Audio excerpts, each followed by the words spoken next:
uma música da Alicia Keys que se chama Brand New Me.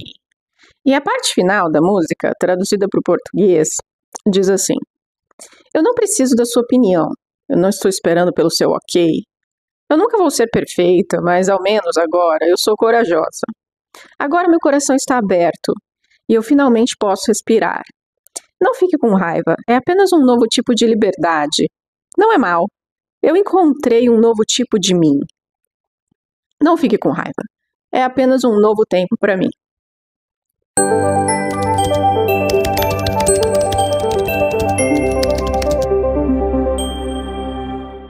Bom, a gente vinha falando aqui no canal sobre mudança e hoje eu achei que devia falar de um caso de uma pessoa, porque essa semana assisti um podcast, vi uma entrevista do Pedro Costa Júnior com José Cobori e Elias Jabbour. Elias Jabbour e José Cobori recentemente ficaram mais próximos, são amigos agora. E aí eles estavam falando em dado momento na entrevista, porque ela é longa, eles falam de vários assuntos, principalmente no que se refere à política. Mas existe um momento da entrevista em que eles começam a falar sobre a amizade dos dois. E aí é muito interessante, porque o José Cobori vai falar um pouco da experiência pessoal dele, que aconteceu nos últimos tempos, de uma grande transformação. E é por isso que eu achei que era interessante falar aqui, porque a gente está falando de mudança, de transformação. E para você que não sabe quem é o José Cobori, ele é uma pessoa que alcançou o topo da carreira no mercado financeiro como investidor, empresário, trabalhou em grandes empresas, também professor, é especialista em finanças, que realmente alcançou prestígio, alcançou sucesso, se tornou bem conceituado, uma referência. E o currículo dele é muito longo, eu acho que eu não vou entrar aqui nos detalhes de todo o currículo do José Cobori, mas ele também passou por um momento controverso na vida dele, porque foi preso por uma acusação de ter participado supostamente num esquema de pagamento de propina dentro da empresa em que ele estava trabalhando. E aqui nessa reportagem do jornal GGN, a gente encontra algumas explicações do Cobori a respeito disso. A matéria diz: processo esdrúxulo, delação desvirtuada, perseguição política. Cobori pretende buscar reparação por caso Pedro Táxi. Aqui diz: José Cobori era professor, assessor de investimentos, empresário e consultor bem-sucedido e respeitado pelo mercado, até ser tocado pelo espírito lavajatista que contaminou as instituições brasileiras nos meados da década passada e perder tudo ou quase tudo por ação do Ministério Público do Mato Grosso. Hoje, com um canal no YouTube, com quase 500 mil de inscritos, Cobori se refaz após ser arrastado para o olho do furacão. Um processo que, segundo ele, mirava acabar com a carreira política do ex-governador Pedro Táxi e que conseguiu mandar Cobori para a cadeia por 80 dias. De lá só sairia se fizesse uma delação premiada, como mandava o modus operandi da Lava Jato. Cobori não delatou e não confessou crime algum. Saiu da cadeia com a ajuda do ex-ministro Gilson Dipp, o inventor das varas especializadas em lavagem de dinheiro e, por ironia do destino, considerado por muitos o pai da Lava Jato. Em entrevista exclusiva ao jornalista Luiz Nassif, Cobori contou em detalhes o que viveu na pele nos 80 dias em que ficou preso sob pressão para delatar. Segundo ele, o processo forjado pelo MP do Mato Grosso era esdrúxulo e o instrumento da delação premiada deturpado para beneficiar alguns. A narrativa do Ministério Público era de que Cobori, presidente de uma empresa que detinha contratos com o Detran de vários estados, teria usado parte de seu salário para pagar propina ao ex-governador Pedro Táxi. Então essa seria a acusação, né, que havia contra o Cobori. Então a narrativa era de que ele, como presidente dessa empresa, que tinha contratos com o Detran, teria usado parte do seu salário para pagar propinas ao então governador Pedro Táxi. Acontece que, na continuação da matéria, a gente vai entender que o Kobori, na verdade, ele fez o contrário do que ele está sendo acusado. Mais à frente diz assim: na condição de presidente contratado, Kobori fez exatamente o contrário do que acusava o MP. Auditou a companhia, por ele considerada politicamente exposta, por viver de contratos com o Detran, e encerrou vários termos suspeitos, inclusive chegando a devolver recursos no caso de Mato Grosso. Então o que a gente vê é que, na verdade, o que o Kobori fez foi interromper o esquema de propina e parar com esses pagamentos indevidos. Para Kobori, a acusação é falsa. Ele foi vítima de uma perseguição política, já que o governador do Mato Grosso, Pedro Taques, era um desafeto do Ministério Público. Na entrevista ao GGN, ele também criticou a mídia por ter comprado a versão do Ministério Público sem questionar a verdade dos fatos. Kobori lembra que sua vida naturalmente virou do avesso. Ele perdeu seus negócios, deixou de receber verbas que nada tinham a ver com a investigação e seu status passou a ser de leproso. E aí, declaração dele, aí você descobre realmente que você tem um cifrão na testa. Você tem um valor. A partir do momento que você não pode mais dar retorno, você vira um leproso e a família é tudo, alguns amigos sobram e a família. Então a gente vê que o Kobori ele ficou preso por esses 80 dias, sendo pressionado para fazer uma delação, só que ele mesmo, eu vi uma declaração dele em que ele fala que ele não tinha como fazer uma delação porque ele não tinha participado do crime. Para ser beneficiado com essa delação, ele teria que inventar uma história, criar uma mentira. Então, se ele não participou do crime, ele não tinha como fazer essa delação, ele não quis inventar uma história, ele passa esse tempo preso por causa dessa narrativa toda que foi criada. O Kobori fala em algumas entrevistas sobre esse período em que ele ficou preso, né, do quanto foi difícil e de como algumas pessoas realmente se afastaram dele. Na verdade, ele fala que a maioria, né, e de como esse período foi difícil de superar. O Kobori demorou para contar a versão dele para vir a público, né, porque era orientado por advogados a não falar muita coisa, então ele demorou a conseguir se explicar, na verdade. E aí a reportagem continua. Hoje, depois de tudo que passou, Kobori afirma que vê a vida de forma diferente. Ex-professor do IBMEC, vê seu canal crescer no YouTube e usa seu espaço para fazer, sobretudo, explanações e análises econômicas, agora com uma visão mais crítica às teorias do mercado. E aí uma declaração dele: como eu sou um cara do mercado, falando mal do mercado, eu tenho recebido bastante apoio e procurado fazer esse papel de ser escutado. As pessoas têm um certo preconceito de escutar ideias diferentes. Bom, é claro que eu estou contando aqui de maneira super, hiper resumida, com o auxílio dessa reportagem, a reviravolta que aconteceu nessa época de 2018 na vida do José Kobori. Porque eu justamente quero trazer aqui esse trechinho da entrevista que acontece no Mundo é um Moinho, em que participam o Kobori e o Elias Jabbour, porque eles, em dado momento, como eu falei, vão falar sobre a amizade deles. E aí o Kobori vai dar esse depoimento muito sincero sobre essas transformações que estão acontecendo na vida dele. E vai falar de uma forma breve, mas muito impactante sobre tudo isso. Então, se você quiser saber mais sobre a vida do José Kobori, você pode pesquisar um pouco mais, é bastante interessante. Mas agora a gente vai assistir, então, o que ele fala sobre tudo isso, sobre essa transformação toda que vem acontecendo nesses últimos anos para ele, né?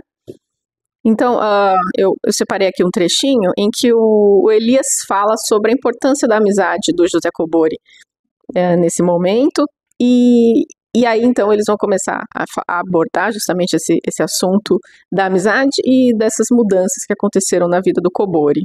Vamos assistir. Eu acho que o Kobori tem 3 atributos que me faz me atrair por um ser humano, né? Primeiro, ele tem uma imensa inteligência, sabe? Ele tem uma capacidade intelectual e de abstração muito grande. Isso fica muito latente quando ele abre a boca, né? Quando ele começa a enunciar opiniões. Acho que a segunda qualidade dele é a humildade, né? Ou seja, é uma figura muito humilde, sabe? É uma coisa que é muito raro hoje no mundo ter pessoas que combinam essa estatura intelectual que o Kobori tem com a humildade. O terceiro atributo que ele tem é empatia, né? Ou seja, é uma figura claramente empática, né? Sabe? Ele transpira empatia. Então, o Cobora fala que certamente, se o seu sentar com o Cobora para sentar, para conversar, vai aparecer divergência. Não tem, a gente lida com isso muito bem, né? Mas o Cobora é uma figura muito especial, né? Eu acho, viu? Ele é um cara que muito especial, como ser humano, como intelectual. Eu posso dizer, inclusive, que eu tenho muito orgulho de tê-lo convertido e me converter em amigos, vamos dizer assim. O Cobora talvez seja um grande presente que a vida me deu esse ano. Que maravilha, pô. E aí agora é esse momento em que o Kobori vai começar a falar do que está acontecendo com ele, dessas mudanças, e ele vai falar de uma forma muito sincera, é muito interessante. Pô, eu fico até sem graça, né, mas também lisonjeado com a palavra de vocês e agradeço a recíproca, é mais do que verdadeira, né, e quem promoveu esse primeiro encontro aqui com Elias, né, eu nem o conhecia pessoalmente ainda, foi o Pedro aqui no Mundo é um Moinho, e eu agradeço, e eu acho assim, eu até tive um podcast lá do Primo Rico, né, o podcast Primo Cast lá, e aí viralizou lá um corte que eles perguntaram, falaram, mas você era liberal de direita, né, e de repente você virou, né, eu falei, virei não, eu evoluí, né, então essa evolução, e eu até falando em primeira mão aqui, porque eu ainda faço psicoterapia, né, porque todo o trauma que eu sofri, né, quando eu... E é muito, antes dele continuar falando do trauma dele, é interessante porque realmente é justamente essa mudança drástica. Ele está falando, ele era um liberal de direita, investidor, empresário, que só estava focado nesse mundo. Então a visão dele muda drasticamente, ele se torna um progressista, né? E ele muda o foco dele, né? Ele realmente muda drasticamente e a gente vê como ele assume essa mudança aqui nesse momento de uma forma muito transparente, né? E quando a gente assume essa mudança, é óbvio que vai acontecer aquilo que eu falei naquele vídeo anterior, a perda de pertencimento, né? Todas as pessoas que acabaram se afastando dele, todas as pessoas que sumiram da vida dele, né? Toda a mudança de tratamento que ele teve que enfrentar dos grupos aos quais ele pertencia, por causa dessa grande mudança de pessoas que não aceitaram essa nova visão de mundo que ele tem, né?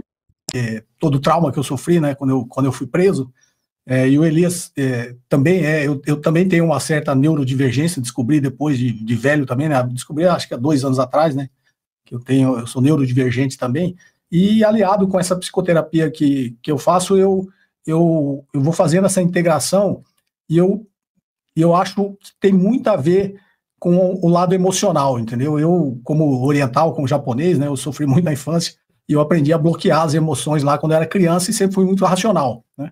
O que obviamente, teve o lado bom que me deu um certo sucesso profissional, né, mas agora, depois na psicoterapia, eu descobri que também me prejudicou muito, né? Mas olha só que interessante, né?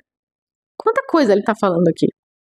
Primeiro ele está falando abertamente, né, que ele se descobriu neurodivergente. Depois ele está falando abertamente que ele precisou de psicoterapia para se reorganizar, para se reestruturar. E aí ele está falando aqui que ele reconheceu, que ele percebeu que ele teve traumas na infância que fizeram com que ele bloqueasse muitas coisas, ou seja, ele era uma pessoa que tinha muitos bloqueios. E a partir desses bloqueios, o que aconteceu com a personalidade dele? Ele se tornou extremamente racional, o que favoreceu o desempenho dele dentro da carreira dele. Ser extremamente racional teve resultados positivos na vida dele. Ele conseguiu subir muito na sua carreira, ele conseguiu ganhar muito dinheiro, ele conseguiu essa projeção, sucesso, prestígio, tudo isso, né? Mas ele estava pagando um preço caro, né? De ter me dado algumas habilidades me prejudicou. E aí, às vezes eu estou dormindo assim, eu ainda tenho alguns insights, né? E aí gostaria de falar para vocês aqui em primeira mão que é resgatar essa criança, sabe? O que eu tenho feito é tentado resgatar essa criança, que a criança não tem preconceitos, né? A criança naturalmente ela é empática, a criança é tudo, né? Na verdade, que vai nos moldando ao longo da vida são as dificuldades, né? São os traumas que a gente vai tendo ao longo da vida que vai, às vezes, bloqueando, né? Esse nosso lado humano que a gente tem. Então, acho que resgatar essa humanidade dentro da gente naturalmente nos leva para um campo mais progressista, mais humanista, né? E tem uma música que... Tem duas músicas tem várias músicas, mas tem duas músicas do Pink Floyd que me tocam muito, né? E uma delas é aquela Wish You Were Here, que é Eu Queria Que Você Estivesse Aqui, né? E numa dessas psicoterapia assistida que eu estava fazendo, essa música veio muito claramente, né? Era eu, o adulto, cantando para a criança, né? Como eu gostaria que você estivesse aqui. E tem um trecho da música que ele fala: você trocou ser coadjuvante numa guerra para ser protagonista numa cela, né? Então eu acho que todos esses anos que eu passei no mercado financeiro, eu era o protagonista dentro de uma cela. Tinha sucesso, tinha tudo, mas eu era um protagonista numa cela. E agora eu decidi ser coadjuvante numa guerra, né? E aí eu estou aqui com vocês, meus companheiros, sou coadjuvante e farei de tudo para ajudar na causa de vocês e de quem luta por um mundo mais justo. É incrível, né? O que ele está falando aqui. É incrível, porque o que ele está dizendo a gente fala dessa coisa na criança interior, né, e tudo mais. É um assunto que às vezes as pessoas não aguentam mais, né? Mas a verdade é que o que ele está dizendo é isso, é que as coisas que a gente vai vivenciando vão fazendo com que a gente crie tantos bloqueios, que a gente perde contato com uma parte de nós que é extremamente importante para ter essa visão mais humana, essa visão mais empática, né? E ele estava completamente desconectado disso.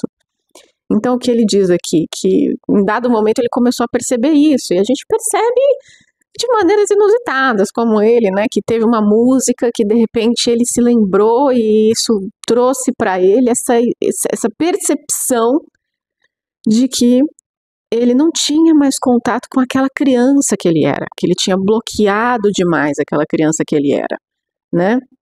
E o que é isso, né? É a essência que aquela criança tinha que foi se perdendo, né?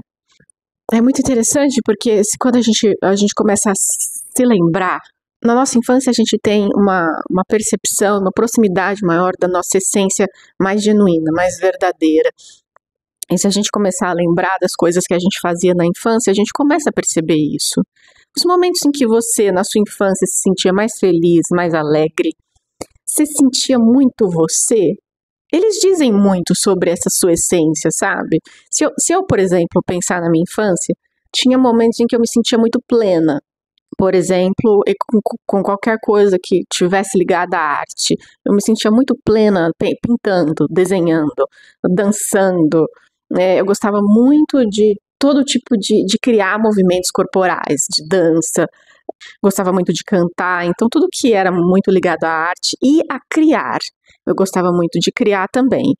Gostava, por exemplo, de uma coisa muito específica. Eu gostava de embrulhar presentes. Quando eu ia dar um presente para a pessoa, eu gostava de eu mesma embrulhar. Era uma das coisas que eu achava mais divertidas que existiam, sabe? E aí eu gostava de ficar muito tempo fazendo o embrulho do presente, que eu achava muito bom.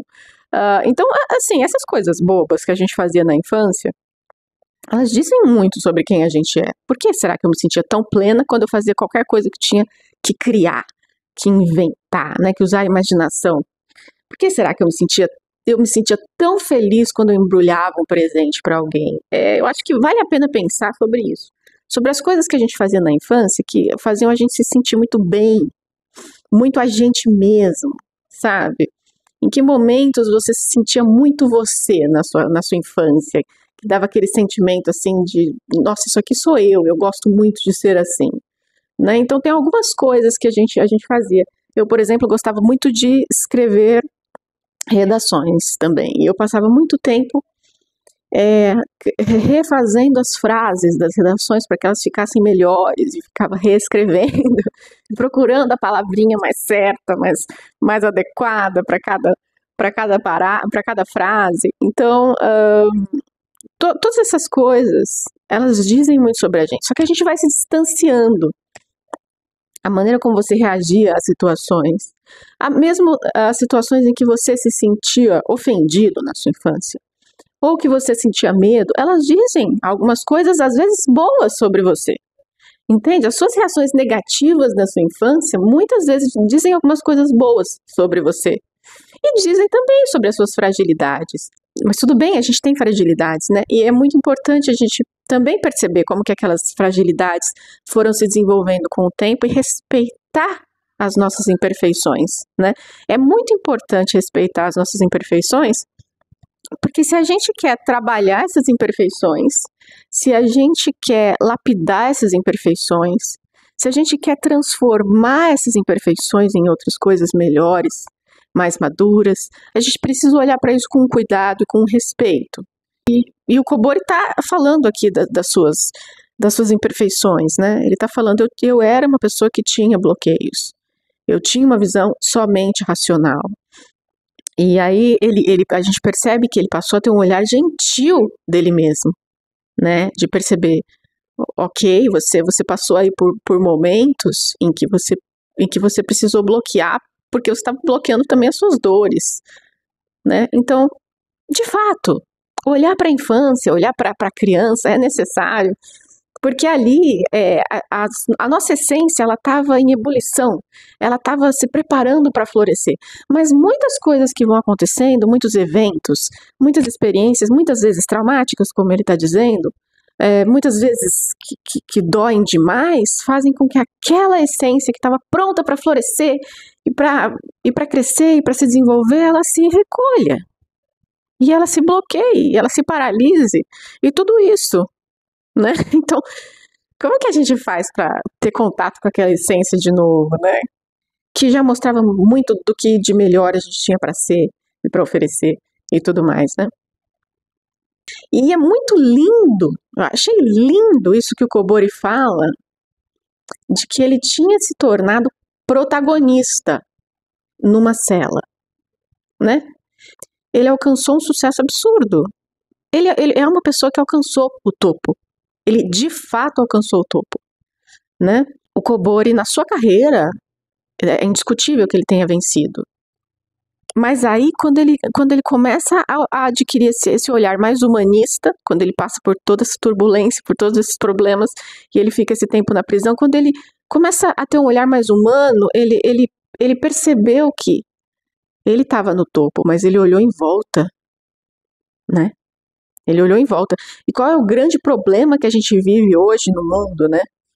É que ele realmente tem sido uma prisão de desigualdade social e de injustiça e de sofrimento para muita gente, enquanto alguns poucos ocupam esse protagonismo, esse topo, né? Mas dá para se sentir bem lá no topo, olhando para isso tudo em volta, né? É possível continuar lá no topo e não sentir uma vergonha, não sentir um incômodo quando você olha em volta? Então é disso que ele está falando, né? Então ele diz que deixou de ser um protagonista numa cela também porque ele estava preso naquela condição emocional em que ele estava. É aquela guerra entre a mente e o coração, em que a pessoa está com o coração silenciado. E é bonito também ele falar que naquele momento era ele adulto cantando para a criança, né? E o nome da música é I Wish You Were Here, né? Eu gostaria que você estivesse aqui. Então, realmente, ele está falando de uma reconexão com aquela criança que ele era. E é importante entender que essa criança que a gente foi pode ter sido traumatizada, negligenciada e, enfim, ter passado por diversos tratamentos inadequados e talvez agressivos de diversas maneiras. E depois que a gente se torna adulto, a gente realmente precisa resgatar essa criança dessa dor, desses traumas, né? Então a gente precisa encontrar essa força que vai fazer com que aquela criança que a gente foi, que ainda está em nós, que ela entenda que ela está em segurança, porque agora é esse adulto autônomo, autor da própria história, que defende a sua causa, a causa da sua existência, que está no controle, né? Então, tudo isso é um processo complexo, delicado, né? Não é uma caminhada simples. São muitas lâmpadas que precisam ir acendendo, e elas vão acendendo a partir do nosso amadurecimento, né? Mas isso acontece principalmente a partir de uma nova visão da própria história. É preciso ter uma visão mais gentil quando você conta a sua própria história para você mesmo, quando você avalia a sua própria história. É preciso ter uma visão mais gentil. A gente vê que o Kobori encontrou esse olhar gentil da infância dele, dos episódios que ele vivenciou, das dificuldades, daquela pessoa extremamente racional que ele estava sendo. Ele foi entendendo os porquês. E esse olhar gentil da história dele, em que ele conta essa história de uma maneira até sensível. A gente vê que o Kobori ele tem uma maneira sensível de falar sobre a história dele. E uma maneira sensível de falar dos próprios sentimentos. Que coisa bonita essa pessoa que era extremamente racional está falando que ele se reconectou com a criança que ele era e que estava silenciada, né? Então essa sensibilidade, essa sinceridade com que ele fala disso, mostra que ele conseguiu encontrar um olhar de compaixão de si mesmo e da própria história. Então eu quis trazer esse exemplo do Kobori, né? Falar de uma pessoa real nesse processo de mudança, porque eu também queria falar sobre o aspecto da coragem. E a gente tem falado aqui sobre definir valores e escolher seus valores. E eu acho que é importante pensar na coragem como um valor essencial. É claro que cada um escolhe seus valores. Cada um escolhe seus valores, e quem sou eu para falar que valores você deve escolher para a sua vida. Mas eu acredito que a coragem é um valor bastante essencial à medida que a gente percebe que a gente não tem garantias. Quando a gente entra num movimento de mudança, quando a gente planeja, quando a gente busca, a gente não tem a menor garantia de nada. A gente não sabe no que vai dar. A gente faz por onde. A gente se planeja, a gente trabalha em prol de algo, a gente faz as mudanças que a gente vê que tem que fazer, a gente escolhe o destino que a gente quer alcançar, mas a verdade é que a gente não sabe. A gente não tem como saber. Porque a gente não tem como prever os acontecimentos. Então, quando o Kobori, por exemplo, ele está lá na prisão, né, diante daquela acusação e tentando provar a inocência dele, e ele opta por não fazer delação nenhuma, porque ele não tinha participado do crime, percebe que ele teve que ter coragem para não inventar ali uma delação, para continuar na cadeia, e sem saber o que ia acontecer. Mas já passando por uma transformação e um momento solitário, como eu estava falando no vídeo anterior, né? Em que você perde o pertencimento completamente, ele foi arrancado da vida que ele tinha. A vida dele virou de ponta cabeça. Ele passou por uma situação ali de isolamento, em que as pessoas que prestigiavam ele simplesmente sumiram. Né? Então ele teve que lidar com esse momento da caminhada solitária, de você com você mesmo, de estar caminhando meio que no escuro, né? E ao mesmo tempo dando essa guinada absurdamente drástica de outra visão de mundo, de outro modo de vida, de outras crenças. Né? E aí então se expor, porque aí ele passa a se expor na internet, porque ele percebe que existe um tipo de informação que é importante passar para as pessoas e que ele julga importante transmitir, e aí ele passa a se expor ainda por cima. Então, diante de tudo isso, nesse momento da caminhada solitária, da perda de pertencimento, da mudança, do furacão em que a pessoa está, ela está caminhando, ela está escolhendo um destino, ela está estabelecendo metas, ela está indo em direção a essas coisas, mas ela não tem garantia nenhuma. Então, o que você tem de concreto são justamente os seus valores. Se a coragem é um valor para você, você vai em frente. Porque é lógico que você pode falhar. É lógico que você pode cair, tropeçar nessa caminhada. É óbvio que você não tem como adivinhar como as coisas vão se desenrolar. Você não sabe se você vai conseguir alcançar aquilo que você está buscando. A única coisa que você pode fazer é decidir quem você quer ser. E os valores que vão pautar a sua vida. Então, se a coragem é um valor para você, ainda que você falhe, você vai perceber que sim, você é imperfeito, que sim, você pode falhar, e que sim, as coisas podem não sair como você está tentando fazer com que elas aconteçam, mas pelo menos você está trilhando um caminho de coragem. E essa coragem define muito de quem você é. Porque aí a gente entende aquela coisa clichê que as pessoas falam de que o que importa é a caminhada, não é onde se chega, e de fato, o que diz quem a pessoa é? É justamente o caminho que ela está escolhendo trilhar. Porque a gente sabe que é possível alcançar uma meta trilhando um caminho errado. Duas pessoas podem alcançar a mesma meta, só que trilhando caminhos completamente diferentes, né? E aí, o que é mais importante, né? O que define quem essa pessoa é? O resultado que ela alcançou ou a maneira como ela caminhou para chegar nesse resultado? Então, eu realmente acredito que o mais importante é a dignidade durante a caminhada. E diante de tantas incertezas, o que a gente pode fazer é escolher uma jornada de coragem, né? Porque difícil mesmo é ser bom. É muito difícil ser bom.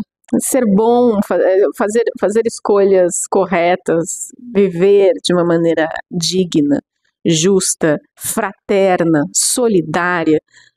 Tudo isso é muito mais difícil. É muito mais difícil ser bom. Principalmente nessas condições de mundo em que a gente vive. É muito mais difícil ser bom. Ser bom e se apegar aos seus valores exige muita coragem, né?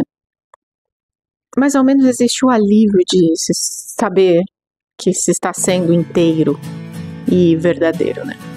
Bom, então o vídeo de hoje era sobre isso e a gente se vê na próxima. Até!